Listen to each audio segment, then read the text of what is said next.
Man, this situation just kept getting weirder and weirder. Okay, so vampires can have kids. New fun fact. The real question at this point was what the hell to do. Hey, I shouted across to Sylvia and Rebecca, starting to stretch out a bit. Get ready, as it were. Don't be in such a rush. I have some questions. First and foremost, how the hell do I get out of here? I realize you're not under any sort of circumstances that require you to answer, but let's say, for the sake of argument, that you two don't win this little fight of ours. What does that add up to? Am I just stuck here forever? What even is this place? And should I happen to win, what are the chances that I'm gonna run into somebody else that's trouble? I'm gonna be straight out with you. I came here because somebody asked me to.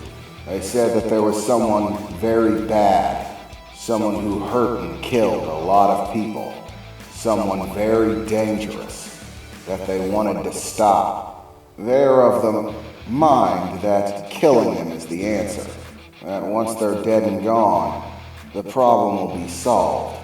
This isn't exactly something that I'm comfortable with.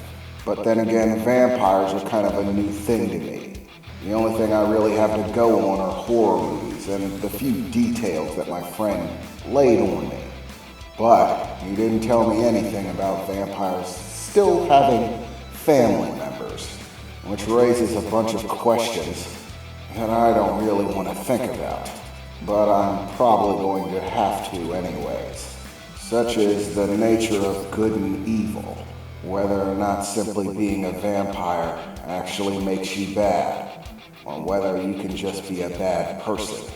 Truth is, I've never had to ask these sort of questions. You two have basically just complicated things for me. But first and foremost, I'm worried about my friend. If you're here, then I want to know if other people are here. How much danger is he in without me? I asked, glaring across at them as they finished their little stretch. Oh, that's so adorable. He's worried about his friend. And he's so helpful too. He just wanted to stop bad things from happening, Rebecca said with a somewhat adoring expression on her face, like she thought I was cute for being so noble. Well, to be honest, I really do understand what you're getting at, Rebecca said. I mean, my mom isn't exactly everyone's cup of tea, so to speak. And you're right, she does kill people, and isn't shy about doing it either. In fact, she's often just downright scary. She enjoys it way too much. It just gives me the willies. But to be honest with you, I've never really seen my mother kill anyone who didn't sort of call it upon themselves. She doesn't waste her time just killing anyone. She mainly focuses on people who get in her way or try to challenge her in some form. Most regular people tend to be fairly safe, so long as they don't do anything out of turn. For example, my mother understands that she looks very nice, and men looking at her is something she's fairly used to. However, if you step out of turn, say something she feels is disrespectful, or do something stupid like out and out grab her, well then my mother doesn't really have what you might call levels. Most people have levels. They go from a basic level of angry, and then it's a stepping ladder up, getting more and more angry and their actions reflecting that. But my mother doesn't have those levels. You either fall into the circumstance of she doesn't really care about you and simply ignores you altogether, or you've unfortunately gotten her attention, so to speak. In which case, pain, suffering, and yes, death. Lots and lots of death. You don't even want to know. And while, yes, she does enjoy it, once again, people tend to really call it on themselves. I'm not really sure if that makes her evil or not. Rebecca, Sylvia said. Stop giving him information. Come on, sis, Rebecca replied. I mean, it's not like he's going to be able to use it. Even if we didn't actually stop him, there's no way he could take out Mom. I mean, come on. Quite frankly, I'm thankful that we got to him first, because now he gets to live. Oh, fine. I don't suppose it matters at this point, but I'll answer your silly little questions, just as a means of getting on with this. First, you are inside what we call a mage space. Once a magic caster reaches a certain level of expertise, they are able to create what is essentially an optimum realm, a pocket universe. Within the confines of this universe, they can set bounds, rules, restrictions, and any other number of things. Usually these things are a reflection of the individual magic caster, but doing these sort of things is a basically hefty endeavor. In other words, the rules, bounds, and restrictions that you're able to set in place are just a reflection of the power of the individual caster. The space you're in tends to simply be a reflection of one's individual essence, your soul and your nature, as it were.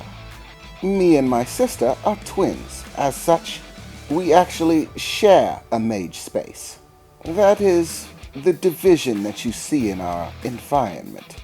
Which part of the environment reflects which one of us, I think should be evidently clear to you at this point.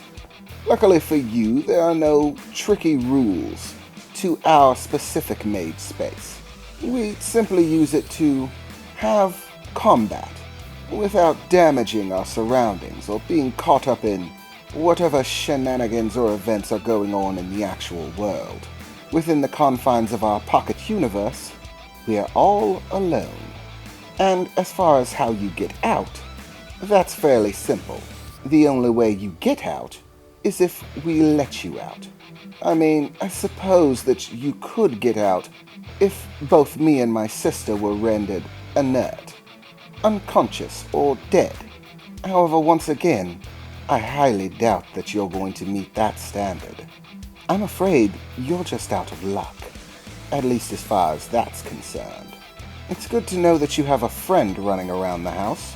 We'll have to go fetch him after we're done with you, because there really isn't anyone else, aside from our mother, in the house. All of her other children are elsewhere.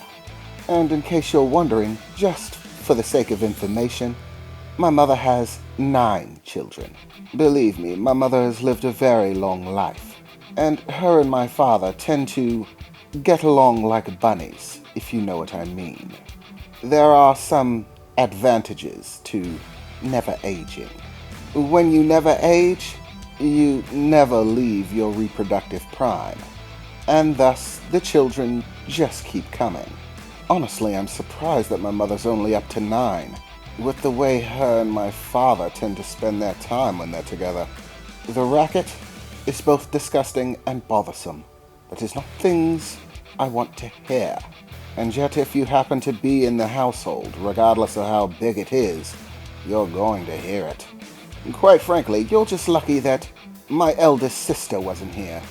Evelyn, to be quite honest, is the one that takes most after my mother. And my brothers, well, they have their own thing going, so to speak. I'm unsure how things would have went if you'd have run into one of them instead. But I suppose it's beside the point. Your friend isn't going to have to deal with anyone unless he runs into my mother. In which case, I assure you, us getting him first is a kindness. You might just tell us where he is if you want to spare him the pain. No thanks, I replied as she finished her speech. I appreciate the information. Now I know exactly how to get out of here. All I have to do is beat you two, and I'm free and clear. I'm still kind of curious about what that glow stuff was about, and who exactly you think I am. But I suppose those are questions that can come at another time.